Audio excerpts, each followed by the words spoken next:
The sun was just beginning to sink when the stranger entered the city. The road behind him was long and dusty, and his clothes carried the marks of travel, creased, faded, and worn thin at the edges. He walked slowly, not because he was weak, but because he was observant. His eyes moved carefully from face to face, stall to stall, sound to sound. This city was alive. Traders shouted prices, children ran barefoot through narrow paths, and the smell of roasted corn mixed with the dust in the air. No one knew where the man came from. He carried no bag, no staff, no sign of wealth or purpose.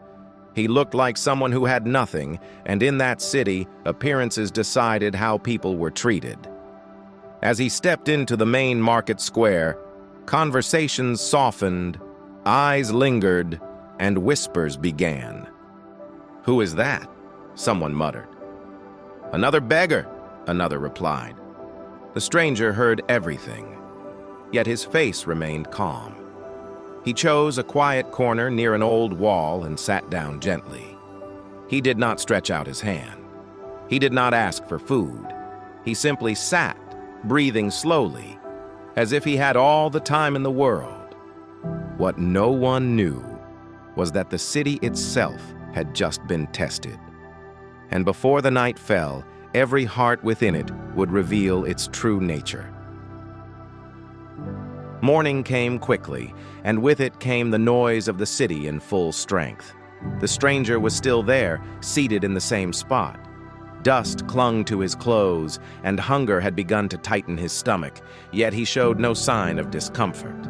People passed him endlessly, men with heavy loads, women bargaining loudly, children laughing and pointing. Some spat near him in disgust. Others stepped wide around him as if poverty were contagious. A few threw coins at his feet without looking at his face. The coins rolled across the ground, but the stranger did not rush to pick them up.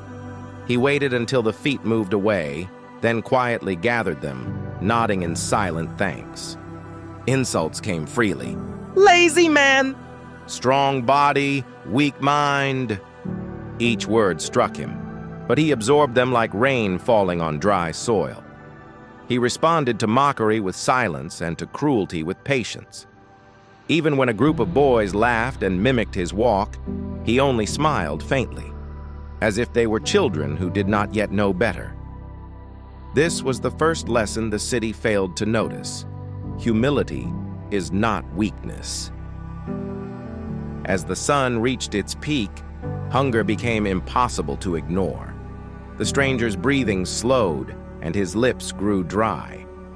That was when a young woman named Adesola noticed him.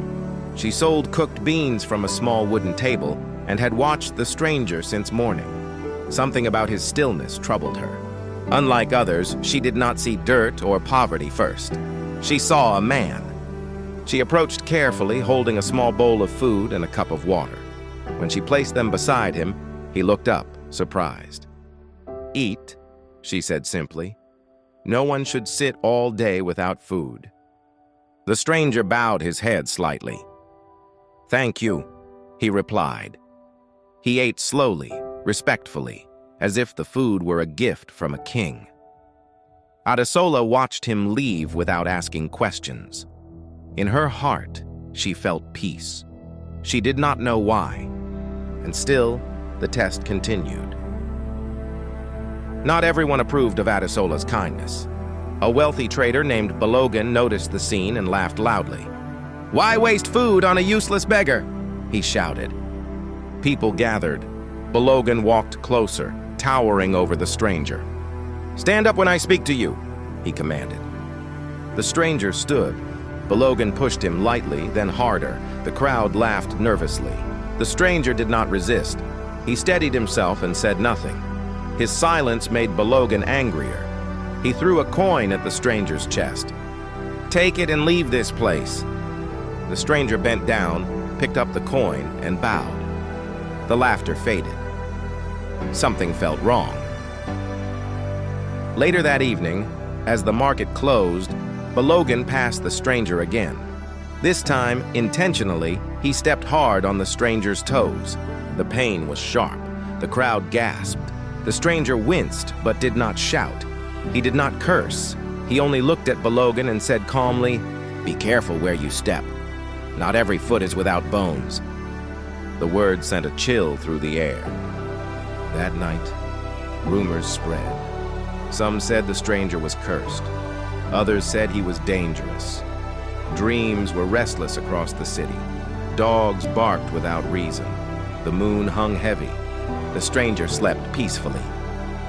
At dawn, royal drums sounded. Messengers arrived. The king himself was coming to the market. The stranger stood. The king bowed before the stranger. The crowd froze. The stranger removed his dusty cloak. Each act was remembered. Each insult weighed. Kindness was rewarded. Pride was corrected. The stranger spoke, "A city is judged not by its wealth, but by how it treats the unknown." And with that he left, leaving wisdom behind. Never judge a person by appearance. Power often walks quietly.